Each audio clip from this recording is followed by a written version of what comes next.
दिल्ली सल्तनत के इतिहास में ना एक दौर ऐसा भी था, करीब 50 साल का, जो पूरी तरह से उथल-पुथल, साजिशों और सिंहासन के लिए एक खतरनाक लड़ाई से भरा हुआ था।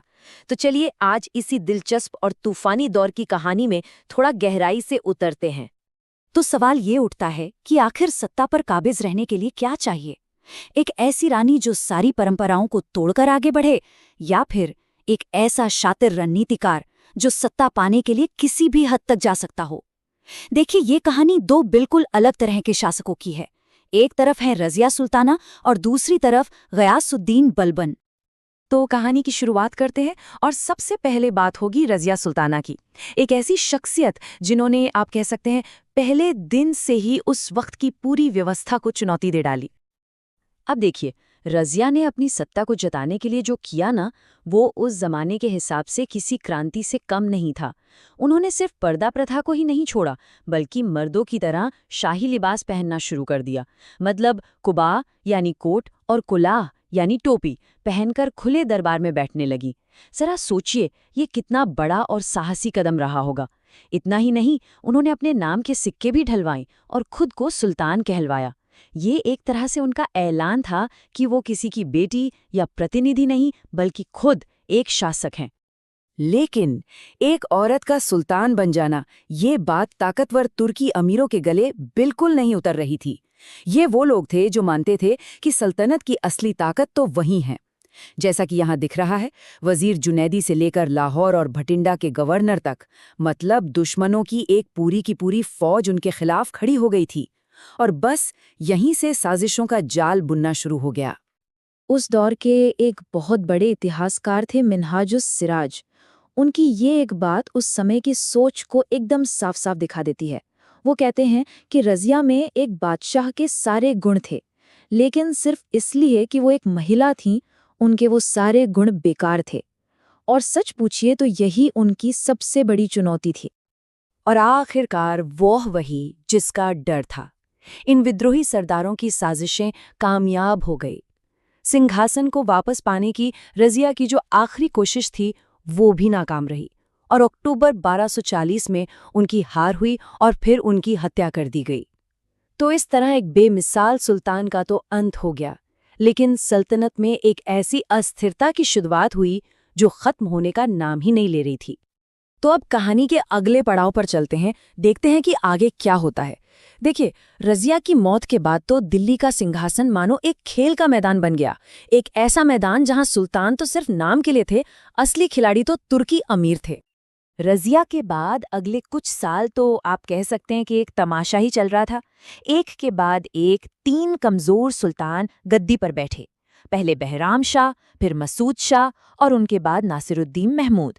पर सच तो ये है कि ये तीनों ही असल में सुल्तान नहीं, बल्कि चहलगानी के हाथों की कठपुतलियां थे। ये चहलगानी यानी चालीसा, 40 सबसे ताकतवर तुर्की सरदारों का एक ग्रुप था, जो पर्दे के पीछे से पूरी सल्तनत को चला रहा था। सुल्तान कौन बनेगा, कौन हटेगा, ये सब कुछ वही तय करते थे। खासकर नासिरुद्दीन महमूद, वो तो इतने सीधे साधे थे कि लोग उन्हें दरवेश राजा कहने लगे थे। मतलब वो सिर्फ नाम के सुल्तान थे। लेकिन जब ये सारा खेल चल रहा था ना, तब पर्दे के पीछे एक और खिलाड़ी भी था, जो चुपचाप अपनी चालें चल रहा था। एक ऐसा शख्स जो इस पूरी बाजी को बहुत ध्यान से देख रहा था और बस सही मौके का इंतजार कर रहा था। और वो था गयासुद्दीन बलबन। जरा इस टाइमलाइन पर नजर डालिए। बलबन ने कितने सब्र से काम लिया। रजिया के दौर में एक छोटे से पद से उसने शुरुआत की और फिर धीरे धीरे एक एक करके वो बड़े से बड़ा पद हासिल करता गया। और आखिर में नसीरुद्दीन महमूद के समय में वो नायब मामलिकत यानी डिप्टी सुल्तान बन गया, जो उस वक्त का सबसे ताकतवर पद था। तो समझने वाली बात यह है कि सुल्तान बनने से करीब 20 साल पहले से ही बलबन असल में सल्तनत चला रहा था। वो नायब था, लेकिन सुल्तान की सारी ताकत का इस्तेमाल करता था, यहाँ तक कि शाही छत्र का भी, जो सिर्फ और सिर्फ सुल्तान का हक होता था। वो बस चुपचाप सब कुछ देख रहा था, सीख रहा था और अपनी बारी का इंतजार कर रहा था। और फिर वो दिन आया 1265 में। नसीरुद्दीन की मौत के बाद बलबन खुद सुल्तान बना और अब उसने अपनी असली योजना पर काम करना शुरू किया। वो योजना जिसे उसने सालों से अपने दिमाग में तैयार किया था। राजशाही का एक बिल्कुल नया, एक बेहद कठोर सिद्धांत। बलबन की पॉलिसी एकदम साफ थी, लौह एवं रक्त। इसका मतलब था कोई नरमी नहीं, कोई माफी नहीं। सल्तनत में अगर कोई है तो वो सिर्फ सुल्तान है, और जो कोई भी इस बात को चुनौती देगा उसका सिर कुचल दिया जाएगा। विद्रोहियों को सरेआम फांसी पर लटकाना, उनकी खाल खिंचवा देना, ये सब उसकी नीति का एक आम हिस्सा था। मकसद बिल्कुल साफ था, डर और ताकत के दम पर ऐसा राज स्थापित करना जिसे कोई चुनौती न दे सके। लेकिन बलबन जानता था कि सिर्फ ताकत काफी नहीं होगी, इसलिए वो एक नया सिद्धांत लेकर आया, नियाबत-ए-खुदाई। इसका सीधा सा मतलब था कि सुल्तान इस धरती पर ईश्वर का प्रतिनिधि है, उसकी परछाई है। अब सोचिए, सुल्तान को चुनौती देना मतलब सीधे सीधे ईश्वर को चुनौती देना। इस एक चाल से उसने सुल्तान के पद को अमीरों की पहुंच से बहुत बहुत ऊपर कर दिया। बलबन की इसी सोच को उसकी ये बात एकदम सही तरीके से बयां करती है। उसने सुल्तान के पद को एक तरह का दैवीय कवच पहना दिया, ताकि कोई भी अमीर उसकी सत्ता पर सवाल उठाने की हिम्मत ही ना कर पाए। और इसका नतीजा क्या हुआ? बलबन ने एक एक करके उस चालीसा के घमंड और चकनाचूर कर दिया।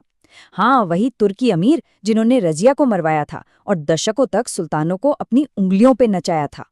बलबन ने उनकी ताकत को हमेशा हमेशा के लिए खत्म कर दिया। तो आखिर में एक सवाल हमारे सामने खड़ा होता है। रजिया ने नियमों को तोड़ा, लेकिन अमीरों की साजिशों ने उन्हें खत्म कर दिया। दूसरी तरफ बलबन ने उन्हीं अमीरों को बेहद क्रूरता से कुचला और सल्तनत को एक स्थिरता दी। तो सवाल यह है कि सल्तनत को बिखरने से बचाने के लिए क्या बलबन की ये बेरहमी एक जरूरी बुराई थी? ये एक ऐसा सवाल है जो आज भी सोचने पर मजबूर करता है।